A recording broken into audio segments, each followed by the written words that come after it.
নমস্কার।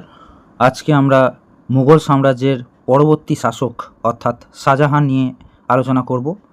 শাহজাহানের ব্যাপারে বিস্তারিত জানবো আজকে। এমসিকিউ ফরম্যাটে আমরা এই ক্লাসটিকে দেখব। প্রত্যেকটা প্রশ্ন আগামী দিনে পরীক্ষায় আসার মতো প্রশ্ন, তাই প্রত্যেকটা প্রশ্নকে খুব ভালোভাবে যত্ন সহকারে মনোযোগিতার সাহায্যে দেখো, সেইগুলোকে পারলে নোট করে নিও, ঠিক আছে? চলো আমরা শুরু করছি মুঘল শাসক শাহজাহান সম্পর্কিত বিস্তারিত আলোচনা। দেখো, প্রথম প্রশ্ন রয়েছে, শাহজাহানের প্রকৃত বা বাল্য নাম কী ছিল? শাহজাহানের প্রকৃত বা বাল্য নাম ছিল খুররাম। পরবর্তী প্রশ্ন, দেখো এখানে একটা নোট দিয়েছে, 1592 সালে লাহোরে তার জন্ম হয়। তিনি ছিলেন জাহাঙ্গীরের তৃতীয় পুত্র। পরবর্তী প্রশ্ন, কত খ্রিস্টাব্দে শাহজাহান মুঘল সিংহাসনে আরোহণ করেন? তো 1628 খ্রিস্টাব্দে শাহজাহান মুঘল সিংহাসনে আরোহণ করেন। নোটটা দেখে নাও। 1627 সালে জাহাঙ্গীরের মৃত্যুর পর এক উত্তরাধিকার যুদ্ধের পর 1628 সালে ফেব্রুয়ারি মাসে তিনি সিংহাসনে বসেন। ইম্পর্টেন্ট নয়, না মনে রাখলেও চলবে। পরবর্তী প্রশ্নটা দেখো, শাহজাহানের মাতার নাম কী ছিল? শাহজাহানের মাতার নাম ছিল জগৎ গোসাই বা যোধাবাই, ঠিক আছে? পরবর্তী প্রশ্ন,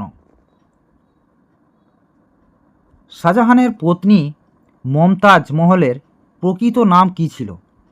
শাহজাহানের পত্নী মমতাজ মহলের প্রকৃত নাম কী ছিল? তো উত্তর হলো আরজুমান্দ বানু বেগম। আরজুমান্দ বানু বেগম।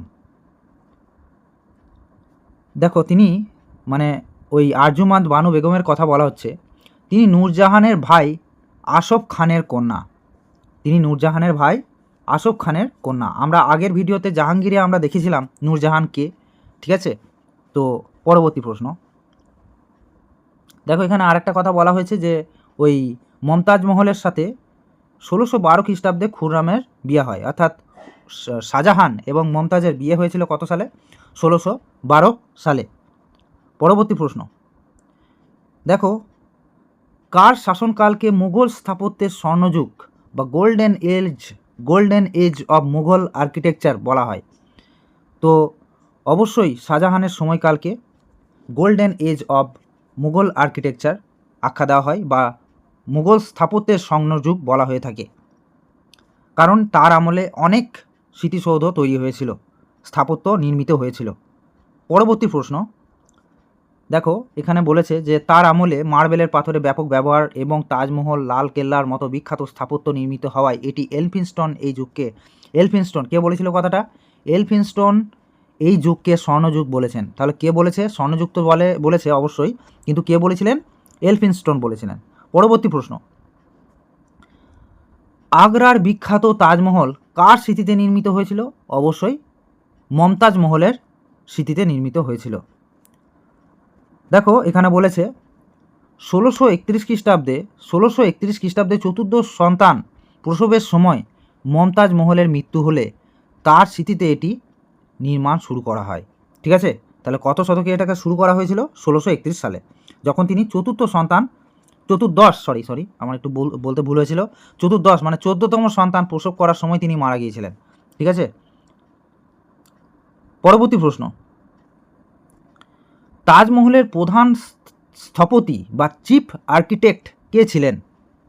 তো তাজমহলের চিফ আর্কিটেক্ট ছিলেন উস্তাদ আহমদ লাহোরি। পরবর্তী প্রশ্ন,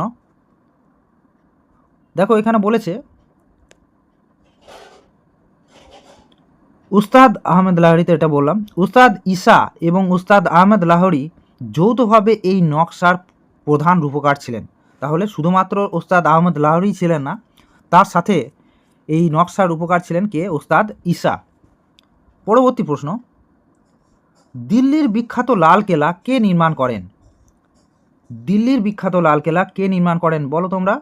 সবাই জানি আমরা, শাহজাহান। শাহজাহান নির্মাণ করেছিলেন দিল্লির লাল কেল্লা। তো লাল কেল্লা কোথায় আছে? দিল্লিতে আছে। শাহজাহান কত খ্রিস্টাব্দে মুঘল সাম্রাজ্যের রাজধানী আগ্রা থেকে দিল্লিতে স্থানান্তরিত করেন? তাহলে শাহজাহান তাহলে তার দিল্লি স্থানান্তরিত করেছিল। কোথা থেকে কোথায় করেছিল? আগ্রা থেকে দিল্লিতে রাজধানী তার স্থানান্তর করেছিল, ঠিক আছে। এবং সেটা কত খ্রিস্টাব্দে করে বলো দেখি?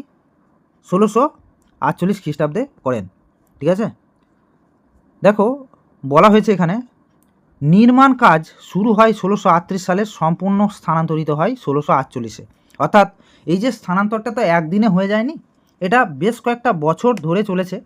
তো 38-এ এটা শুরু হয়েছিল, 48-এ এটা কমপ্লিট হয়েছিল স্থানান্তর প্রক্রিয়া। তো প্রায় 10 বছর ধরে এই কার্য চলেছিল, এই স্থানান্তরের কাজ। তো পরবর্তী প্রশ্ন দেখো, দিল্লিতে যমুনা নদীর তীরে শাহজাহান যে নতুন শহরটি প্রতিষ্ঠা করেছিলেন তার নাম কি ছিল? দেখো ফতেপুর সিক্রি তো আমরা দেখেছি আকবর তৈরি করেছিলেন। শাহজাহানবাদ কে তৈরি করেছিলেন? শাহজাহান। দিন পানাহা কে করেছিল বলে দাও? হুমায়ুন করেছিল, ঠিক আছে। পরবর্তী প্রশ্ন, বিখ্যাত ময়ূর সিংহাসন বা পিকক থ্রোন কার নির্দেশে নির্মিত হয়েছিল? তো শাহজাহানের নির্দেশে নির্মিত হয়েছিল, শাহজাহানের নির্দেশে নির্মিত হয়েছিল, ঠিক আছে। বলেছে ময়ূর সিংহাসনের প্রধান কারিগর বা শিল্পী কে ছিলেন? ময়ূর সিংহাসনের প্রধান কারিগর বা শিল্পী ছিলেন বেবাদল খাঁ। বেবাদল খাঁ, খুব ইম্পর্টেন্ট প্রশ্নটা। পরবর্তী প্রশ্ন, পারস্যের কোন শাসক 1739 সালে ভারত আক্রমণ করে ময়ূর সিংহাসন এবং কোহিনূর হিরে লুণ্ঠন করে নিয়ে যান? তো বলো দেখি কে করেছিল এটা? কত সালে? সালটা কত? 1739 খ্রিস্টাব্দে। তো 1739 খ্রিস্টাব্দে কে এসেছিল? নাদির শাহ এসেছিল আমাদের, ঠিক আছে, নাদির শাহ।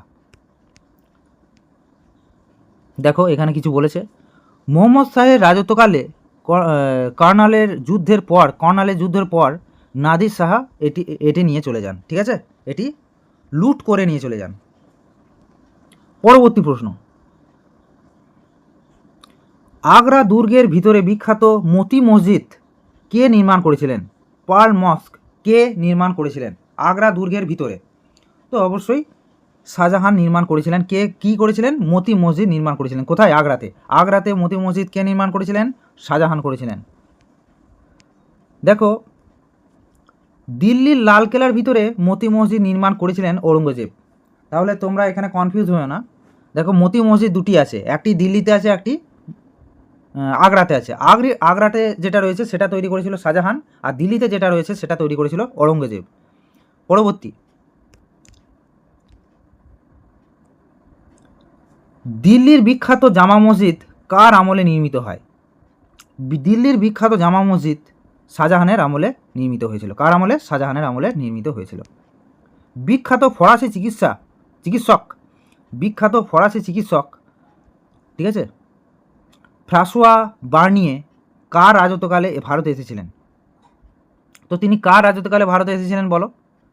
তো তিনি শাহজাহানের রাজত্বকালে ভারতে এসেছিলেন। কে এসেছিলেন? ফরাসি চিকিৎসক ফ্রাঁসোয়া বার্নিয়ে। পরবর্তী প্রশ্ন, দেখো তার আগে নোটটা পড়ে নিই আমরা। তিনি শাহজাহানের শেষ জীবনে ভারতে আসেন এবং রাজপুত্রদের উত্তরাধিকার যুদ্ধের বিবরণ দেন তার লেখনীর মাধ্যমে। কোন ফরাসি জুহুরি বা জুয়েলার শাহজাহানের রাজত্বকালে ভারতে আসেন এবং ময়ূর সিংহাসন বিয়ের বিবরণ দেন? মনে রেখো, জা ব্যাপিস্ত ট্রাভেনিয়ার তিনি ভারতে এসেছিলেন শাহজাহানের সময়কালে। তিনি একজন জুয়েলার ছিলেন, আর যিনি কোহিনূর হীরের বিবরণ দিয়েছিলেন। ইতালীয়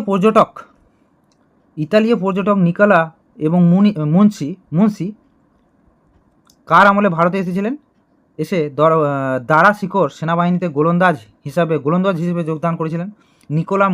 নিকোলা ও মুন্সি, ঠিক আছে, এই দুজন ইতালীয় পর্যটক এসেছিল। কার আমলে এসেছিল? শাহজাহানের আমলে এসেছিল, ঠিক আছে, শাহজাহানের আমলে এসেছিল। দেখো দাক্ষিণাত্যের কোন রাজ্যটি 1633 খ্রিস্টাব্দে শাহজাহানের আমলে পুরোপুরি মুঘল সাম্রাজ্যভুক্ত হয়েছিল? আহমেদনগর। বলেছে হুগলিতে পর্তুগিজদের আধিপত্য খর্ব করতে তাদের বিতাড়িত করতে শাহজাহান কত খ্রিস্টাব্দে আদেশ দেন? হুগলিতে পর্তুগিজরা একটু ব্যবসা করার কি সুযোগ পেয়ে গিয়েছিল, ওরা একদম জায়গাটাকেই নিজেদের মনে করতে শুরু করে দিয়েছিল। তো তাদেরকে তাদের যে আধিপত্য সেটাকে খর্ব করার জন্য 1631 খ্রিস্টাব্দে, সরি 1632 খ্রিস্টাব্দে তিনি আদেশ দিয়েছিলেন যে পর্তুগিজদেরকে উচ্ছেদ করো। ঠিক আছে, দেখো কাসিম খানের নেতৃত্বে মুঘল বাহিনী পর্তুগিজদের পরাজিত করেছিলেন। কার নেতৃত্বে পরাজিত হয়েছিল? তো কাসিম খানের নেতৃত্বে মুঘল বাহিনী পর্তুগিজদের পরাজিত করেছিলেন। পরবর্তী প্রশ্ন, শাহজাহানকে বিখ্যাত কোহিনূর হিরে কে উপহার দিয়েছিলেন? তো শাহজাহানকে বিখ্যাত কোহিনূর হিরে কে উপহার দিয়েছিলেন? মীর জুমলা। পরবর্তী প্রশ্ন, দেখো এখানে বলেছে গোলকুন্ডার প্রধানমন্ত্রী মীর জুমলা মোহাম্মদ ইসদ শাহজাহানকে অমূল্য হিরেটি উপহার দিয়েছিলেন। এই অমূল্য হিরেটি উপহার দিয়েছিলেন কে দিয়েছিল? মীর জুমলা দিয়েছিলেন। ঠিক আছে, দেখো বলেছে দাক্ষিণাত্যে বিজাপুর এবং গোলকুন্ডা জয়ের জন্য শাহজাহান কাকে ভাইসরয় বা গভর্নর হিসাবে নিযুক্ত করেছিলেন? তো ঔরঙ্গজেবকে দাক্ষিণাত্যের বিজাপুর এবং গোলকুন্ডা জয়ের জন্য ভাইসরয় বা গভর্নর হিসাবে নিযুক্ত করেছিলেন। কোথাকার? গোলকুন্ডার। পরবর্তী প্রশ্ন, শাহজাহানের জ্যেষ্ঠ ও প্রিয় পুত্র কে ছিলেন যিনি অত্যন্ত পণ্ডিত এবং উদার মানসিকতার ছিলেন? তো দারা শিখোকে তিনি খুব ভালোবাসতেন এবং তিনি যথেষ্ট সংস্কৃত এবং উর্দু পণ্ডিত ছিলেন। তিনি বিভিন্ন বইকে সংস্কৃত থেকে এর ভাষায় প্রকাশ করেছিলেন। ঠিক আছে, তারপর দেখো দারা শিখো উপনিষদের যে ফরাসি অনুবাদ করেছিলেন তার নাম কি ছিল? তাহলে তুমি বুঝতে পারছো যে উপনিষদের ফরাসি অনুবাদ কে করেছিল?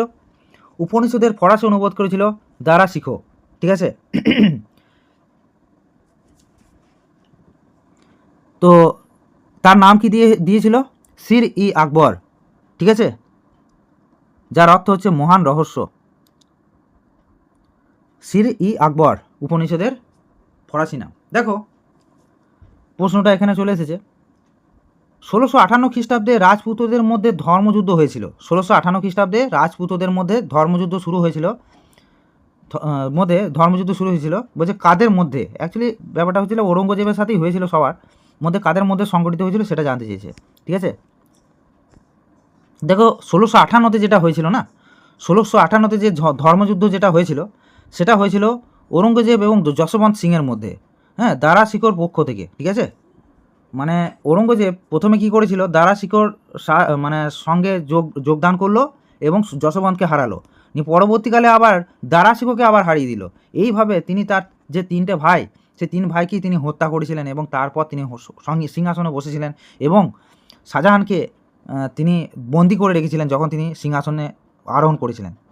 পরবর্তী প্রশ্ন, মুঘল উত্তরাধিকার নির্ণায়ক বিখ্যাত সামুগড়ের যুদ্ধ ব্যাটেল অফ সামুগড় কত খ্রিস্টাব্দে হয়েছিল? মুঘল উত্তরাধিকার নির্ণায়ক বিখ্যাত সামুগড়ের যুদ্ধ কত খ্রিস্টাব্দে হয়েছিল?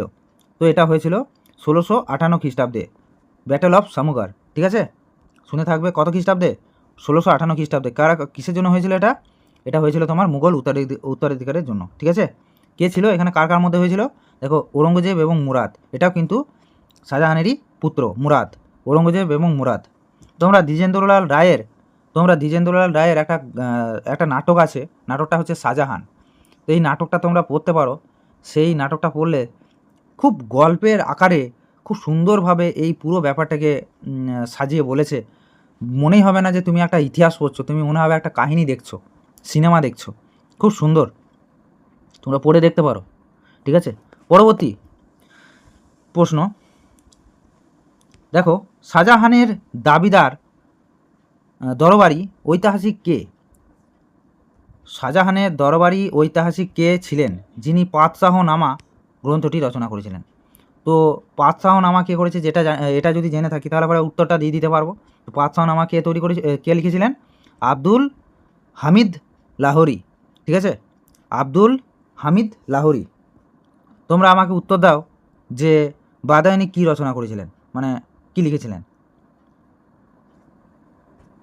দেখো জীবনের শেষ 60 বছর ঔরঙ্গজেব তার পিতা শাহজাহানকে কোথায় বন্দি করে রেখেছিলেন? তো আগ্রার দুর্গে শাহবুর্জ বা মুসাম্মান বুর্জে তিনি বন্দি করে রেখেছিলেন। আগ্রার ভিতরে যে দুর্গ রয়েছে সেই দুর্গের শাহবুর্জ বা মুসাম্মান বুর্জে তিনি তাকে বন্দি করে রেখেছিলেন। ইম্পর্টেন্ট নয় অতটা। এখান থেকে তাজমহলটাকে দেখা যেত, সেটাও বলেছে এখানে, এই এই এই এই বন্দিশালা থেকে। কত খ্রিস্টাব্দে বন্দি অবস্থায় মুঘল সম্রাট শাহজাহানের মৃত্যু হয়? মানে তিনি ওই বন্দি যে করেছিল তারপর তাকে মুক্ত কখনোই করেনি, তিনি ওই বন্দি অবস্থাতেই মারা গিয়েছিলেন। শাহজাহানের মৃত্যু হয়েছিল 1666 খ্রিস্টাব্দে। 1666 খ্রিস্টাব্দে।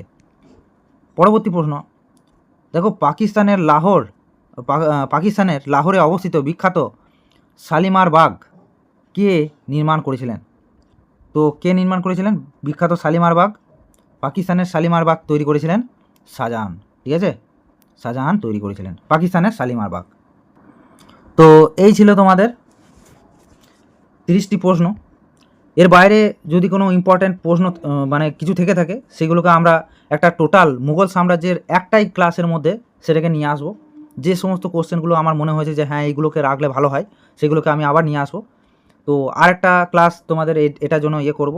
আর এরপর যে সমস্ত ছোট ছোট যে সাম্রাজ্যগুলো গড়ে উঠেছিল সেইগুলো সম্পর্কে দিয়ে দেবো, নিয়ে তারপর ঔরঙ্গজেবটা হয়ে যাওয়ার পরই সেইগুলো দিয়ে দেবো। তারপরই কিন্তু আমাদের এই মিডিয়াবেল হিস্ট্রি আমাদের কমপ্লিট হয়ে যাবে এবং শুরু করে দেবো আমরা মডার্ন হিস্ট্রি, যেটা খুবই প্রতীক্ষিত, যেটার জন্য আমরা সবাই ওয়েট করে রয়েছি।